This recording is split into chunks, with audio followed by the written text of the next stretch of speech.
On top of a recent string of anomalous record-breaking earthquakes in unlikely places, like the cluster of strong earthquakes which hit Oklahoma this weekend, Earth is currently looking square in the face of the largest sunspot group since 2005, 17 times the size of our little planet.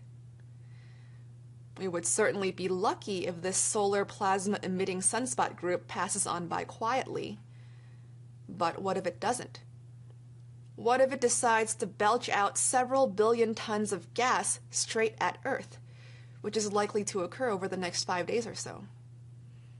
Would we be prepared to deal with that? Or how about the near-miss asteroid that flew right between us and our moon yesterday afternoon? Certainly there have been numerous cases when an asteroid almost hit us, but that shouldn't be cause for relief.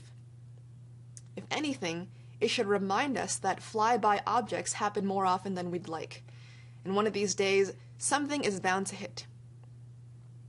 But again, are we prepared for the inevitable? Let's turn to Peter for our weather report and see what he has to say. All right. As many of you might have noticed, we are in a period of heightened solar activity right now. Coming out of October, the X-ray output of the sun jumped up dramatically as a new sunspot group rounded the bend. By Thursday and Friday, it began pumping out M-class and X-class solar flares, such as this one, an X2 class, late Thursday night. Now, since then, the sun's quieted down a little bit, but this sunspot is still enormous, and it's right now pointed directly at the Earth. So what does this mean for us? The corona, the sun's outer atmosphere, is expanding at an enormous rate, averaging about 300 to 400 kilometers per second at the Earth, and nobody knows why. You can see it here blowing sodium off the surface of Mercury.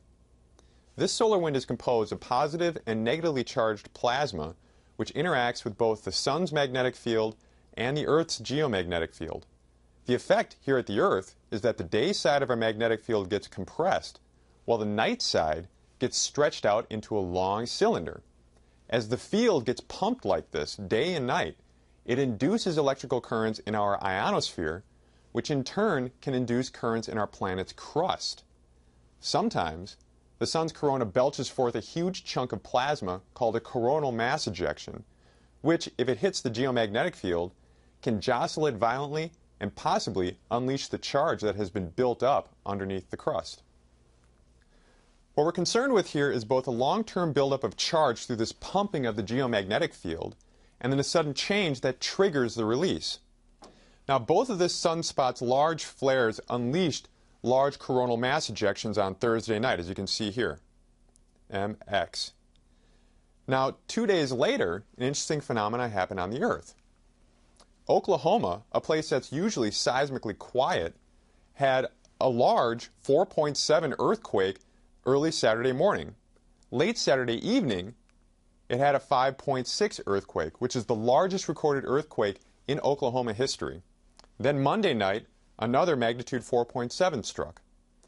Now, Oklahoma is merely continuing the trend that we're seeing in the United States, where typically quiet areas are having record-breaking earthquakes, such as back in August with the Colorado and Virginia earthquakes. Now, by no means do we have a complete understanding of the relationship between solar activity and earthquakes, but it would be prudent to use this period to rapidly advance the study. Because remember, 200 years ago this December, a series of devastating magnitude 8 earthquakes hit the New Madrid region of Arkansas and the surrounding areas. And this was during a time when the sun